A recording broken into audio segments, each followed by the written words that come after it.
And while one government lifts restrictions, another came down hard.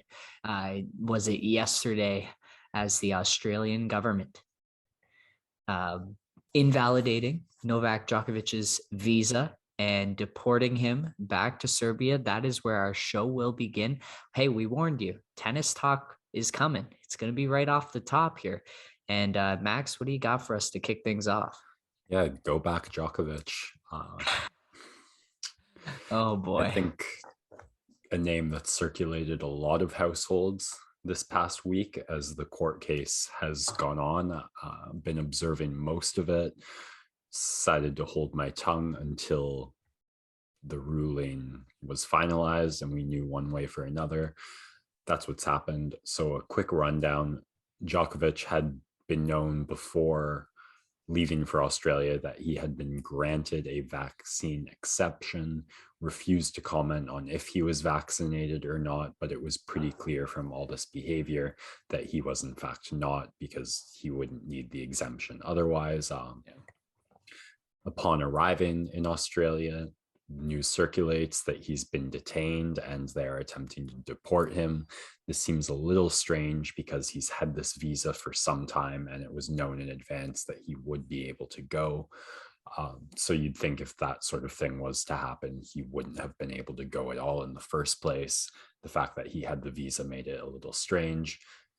As details kind of emerged, two ugly sides came out. On the one side, it seems like the Australian government immigration department had decided they didn't want Djokovic coming into the country, made a last second decision to get him out of the country and refuse his visa.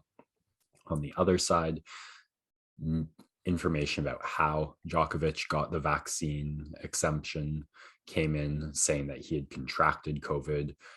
Only the date of that didn't line up, as the date of his positive test was 2 days, I believe, before a photo shoot was done with children, everyone maskless. This, coupled with the fact that Djokovic has kind of been certain he's going to the Australian Open and catching COVID within 90 days of needing to get through a border with something like a vaccine exemption from having recently had COVID, is a bit too convenient. So a lot of people thinking the vaccine passport probably forged, or excuse me, the positive COVID test probably forged. That's where my line of thought goes, as opposed to him actually having COVID and being with the kids, because like I said, if he was so certain he was going to play in the Australian Open, it's a lot more reliable to fake a test rather than be shitty in front of and possibly risk kids getting COVID. As all this comes to light, the first ruling comes down that the way the Australian immigration minister acted just violated some basic rights and principles Djokovic had to fair defense, the timeliness and imminent manner of the detention. Given more time, the minister was able to mount a successful visa cancellation, I guess. And the Australian government probably hasn't enjoyed this much publicity in a while.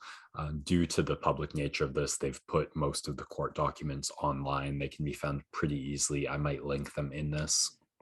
I was reading the one that came from the minister's side as opposed to Djokovic, and it basically said that Djokovic's presence would spur anti-vax sentiment, and that having this unvaccinated superstar would embolden those hesitant to get the vaccine, or those who didn't want to might send them to protests, and therefore his presence was a danger in Australia. So that's been a lot of facts and not a lot of opinions so far. Owen, I'll catch my breath quickly, and I would like to hear yours on this. Yeah. So from a purely scientific perspective,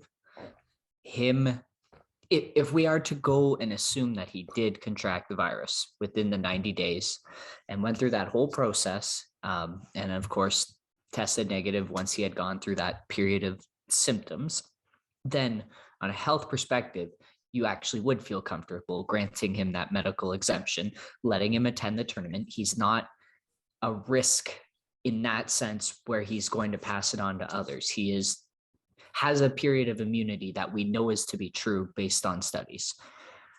The part where it lies and what you mentioned is the principle of it is, do you let someone attend the tournament after 2 years now of all of the structures that we have put in place and the constant message being told to people to get vaccinated and to follow these guidelines in order to preserve the health of everyone and, more importantly, the vulnerable populations in our countries, and to go ahead and kind of prioritize someone of great stature? He is going to be, when it's all said and done, hold the record for the most Grand Slam tournaments won by a male tennis player. But is he above the laws that have been set in place here? And the conclusion that the Australian government ended up coming to was no. And the other piece of that, which you mentioned, is setting that precedent for others who are hesitant to get the vaccine or actively stepping out and speaking against the vaccine. You just cannot have that go through, because it opens up a whole can of worms for that government to deal with. And I think they made the right choice, in my opinion. It's really disappointing, though, that he won't be able to compete in Australia. I think not just this year, but for a couple of years now with an invalid visa. Yeah, so he's potentially been rejected from the country for 3 years. That's not set in stone. He can apply. I believe there's a federal election coming in Australia in April, May. They have a parliamentary system. So if a different party wins, or if there's just a cabinet shuffle after the same party wins, it could be a different minister this time next year. And Djokovic's camp would have him to deal with in terms of getting that 3 years reduced. If not the letter of the law, as none of this is really in statute yet regarding COVID vaccination, certainly the spirit of what Australia's COVID policy has been these 2 years, which has been one of the worldwide Western leaders in low case counts and low death percentage of the total population.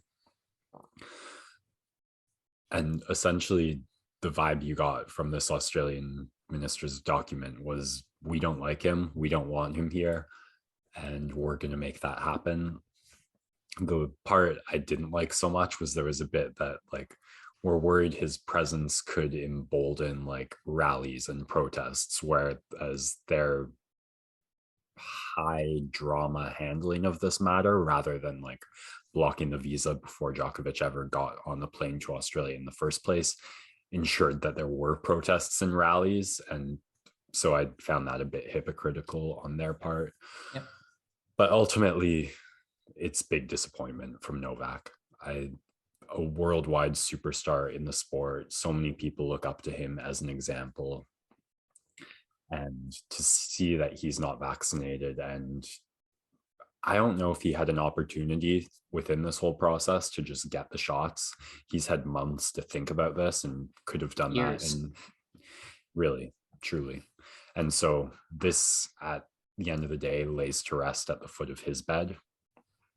And from a North American's perspective, maybe this is a lot less weird. Like, we look at what Kyrie Irving is going through in Brooklyn, what Andrew Wiggins went through in Golden State, the NHL, a league with all but one player vaccinated.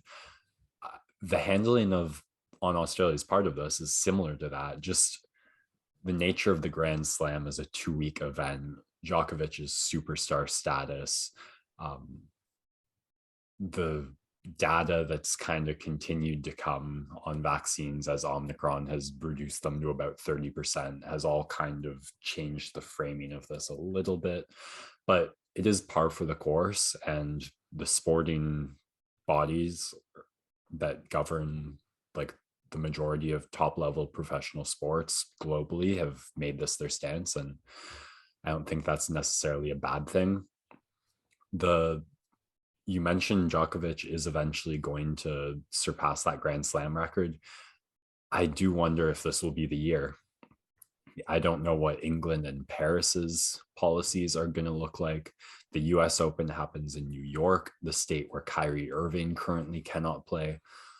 But I think if the US Open organization did what the Australian Open organization did to get Novak that visa, whoever the federal migration minister equivalent in Joe Biden's government is probably not going to act as the Australian minister has. So I don't know what Novak's chances at breaking that record looks like of the 3 tournaments he should be eligible to attend. And we'll see if this turn of events leads him or encourages him to get vaccinated, or at least maybe consider it when the better round of doses that we're all waiting for come out. That's all on the Novak side of things. In terms of the Australian Open, just kind of evidently now are 1 and 2 in the top half of the bracket. It's Alexander Zverev, who's going to go against the Canadian Denis Shapovalov if they both make it to the 4th round. And on the bottom side, Daniel Medvedev. These two most recently meeting in the Nitto ATP finals, where Zverev won the 3rd rounder. So just those are the names to watch as they advance through the seeds, through the draw, and we'll see if there's any upsets along the way. We'll be happy to monitor that and probably constant tennis check-in for the next 2 weeks. The Australian Open kicking off in about 2 hours, I believe.